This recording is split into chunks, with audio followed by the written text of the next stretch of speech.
Hello and welcome to the How to Exit podcast. I'm Ron Skelton, your host, and today I'm here with Callum Laing, founder and CEO of MBH Corporation, an agglomeration of small, profitable companies from around the world. Thank you for being on the show today, man. I really appreciate having you here. Oh, pleasure. It's great to be on, Ron. I always like to start with the origin story. Kind of, how did you get into this space? What got you started? And kind of leading up to where you're at now. Yeah, so I've always been entrepreneur. So just as a kid, hustling and doing little side jobs and things, and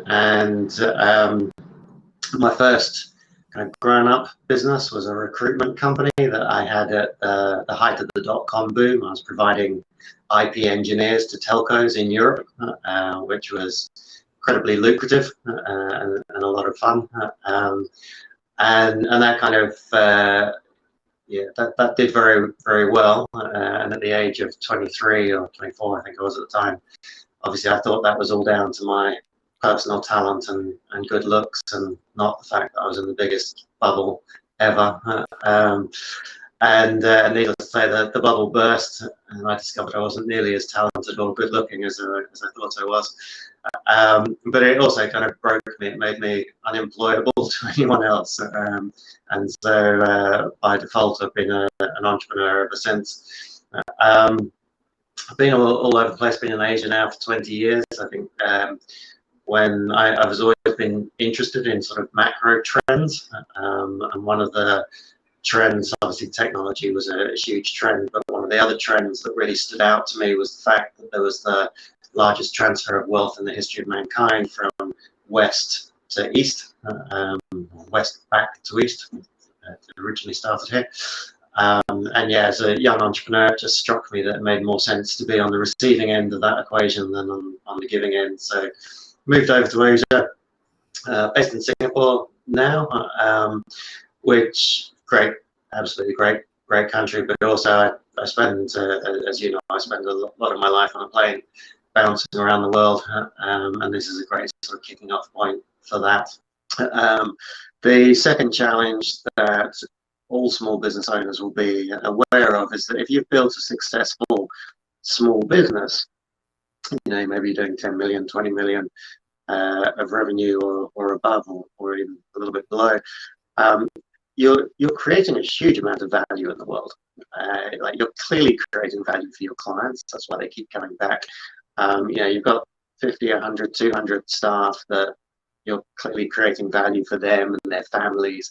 But there's a whole ecosystem of suppliers and partners and landlords that are all extracting value because you as the owner get up and go to work every day.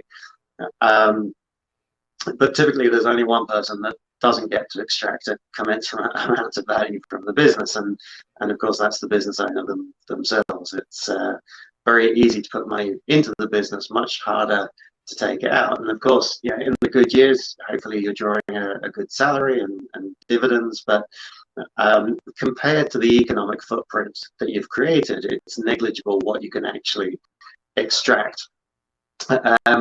And so really the only way you can monetize that value is to sell the business. You basically end up with a holding company full of very motivated, very driven business owners that are also the majority shareholders of the public company. So they're always in control of their own holding company. And it just creates a very nice dynamic. And so MBH is one of the groups that we've created to do that. And as you mentioned, we're up to about 28 companies now in the last 3 years. So we started with an empty holding company. We're now 28 companies doing 100, probably US terms, about 150 million of revenue. It's 9 or 10 million US of EBIT, paid dividends every year. And I think, that's been achieved even with kind of 2 years of COVID. So probably the hardest 2 years to be running a group of small businesses. But it's probably put us about 2 years behind schedule. But yeah, still doing okay. Cool. So let's talk about the diversification of location, right? You have US, you got the UK. Where all are you guys located? So basically, we've tended to focus on English language, English rule of law. So New Zealand, Australia, Singapore, UK, US, Canada. I think right now about 70% of the companies are UK based. That's not by design. It's just how it's kind of panned out. So we tend to have at any given time we'll probably have 40 or 50 companies going through due diligence, and it's just deals can complete very quickly or they can take years. It's just kind of which ones fall out of the pipeline.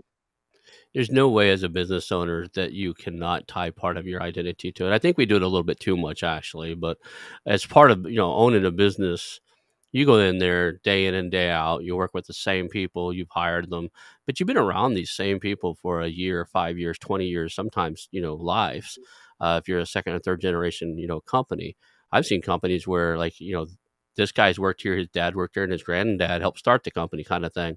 You know, there's a sense of loyalty to those employees that is Yeah, and I really. think this is the bit that a lot of people don't understand, and it's why as a small business is all about psychology. So somebody will look at us from the outside through the lens of a balance sheet. So a typical investor in private equity, and they'll see 28 companies and 25 CFOs, and they'll say, well, yeah, that makes no sense. Like, fire 20 of the CFOs, consolidate the finance function, and you've just made an extra 3 million in profit.